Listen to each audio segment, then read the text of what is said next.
Alors, le gouvernement fédéral a procédé depuis le début de la semaine à deux nouvelles annonces d'aide, une pour les aînés et l'autre pour les grandes entreprises. Nous en discutons avec le député fédéral de la circonscription de Berthier-Masquinongé, le député bloquiste Yves Perron. Bonjour, M. Perron. Bonjour à vous. Bonjour. Parlons d'abord de l'aide annoncée mardi pour les aînés. Alors, voilà déjà un certain temps que votre formation politique presse le gouvernement Trudeau d'annoncer une aide pour les aînés. Que pensez-vous de la formule qui a été retenue? Bien, en fait, c'est sûr que nous, on aurait préféré un changement permanent, mais on va commencer par prendre ce qui nous est offert. C'est un geste d'urgence, en fait. C'est des prestations, ça peut aller jusqu'à 500 par mois d'augmentation pour les aînés, selon les informations qu'on a au moment où on se parle. Donc, c'est sûr qu'on est très content. Pour nous, c'est un gain concret parce que ça fait, comme vous l'avez mentionné, plusieurs semaines qu'on fait pression là-dessus, puis on était pas mal tout seul à trouver que les aînés étaient laissés pour compte. Alors, on est content d'avoir réussi à convaincre nos autres collègues, puis on démontre encore une fois la nécessité de notre formation politique pour rappeler les priorités. Donc, ça varie, si j'ai bien compris, de 300 à 500 selon le statut de la personne. Selon le statut de la personne, effectivement. Donc, un 300 qui sera versé de façon supplémentaire, c'est-à-dire 25 par semaine à peu près, pendant 3 mois pour la pension de vieillesse. Puis ceux qui reçoivent le supplément de revenu garanti auraient un 200 supplémentaire. Et le ministre Duclos a dit que ça devrait être versé assez rapidement. Ça, on a des inquiétudes là-dessus, mais nous, on va pousser évidemment pour que ce soit le plus rapidement possible, effectivement, oui. Fait qu'on est bien content de pouvoir annoncer ça à nos aînés du Québec. Maintenant, pour ce qui est des grandes entreprises, l'aide prend cette fois la forme de garantie de prêt assortie d'une série de conditions. Le programme appelé le crédit d'urgence pour les grands employeurs, ça exclut le secteur financier. C'est une aide qui ne pourra pas servir à régler des cas d'insolvabilité ni à restructurer une entreprise. Il faudra notamment respecter les conventions collectives en place avant la pandémie, protéger les régimes de retraite. Et le gouvernement parle d'imposer des limites fermes concernant les dividendes, les rachats d'actions, la rémunération des dirigeants. Bref, le gouvernement ne veut pas non plus que ça finisse par se traduire par des hausses de salaire des hauts dirigeants de ces entreprises. Est-ce que les garanties sont suffisantes en ce sens-là?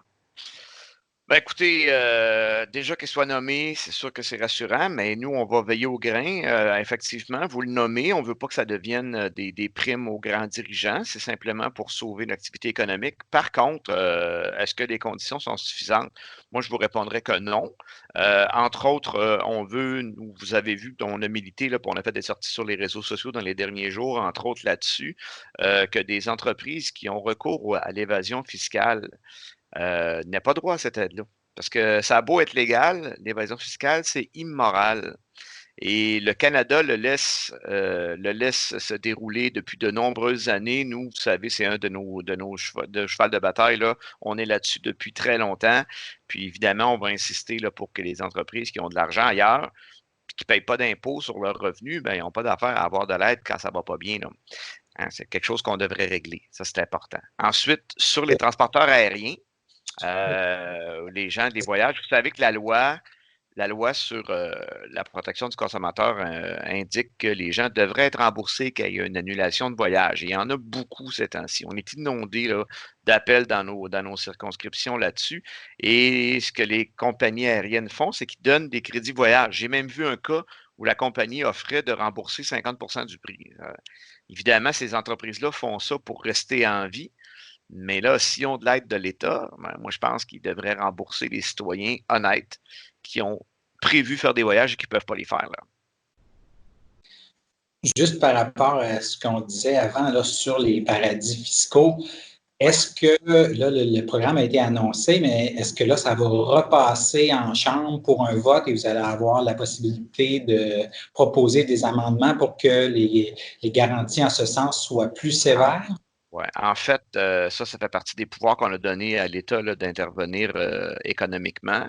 Mais nous, évidemment, on fait pression, puis à chaque fois qu'on retourne en chambre, à chaque fois qu'on négocie une nouvelle motion pour une nouvelle étape, on peut toujours amener nos pressions. Alors, soyez assurés qu'on va le faire de façon claire et précise.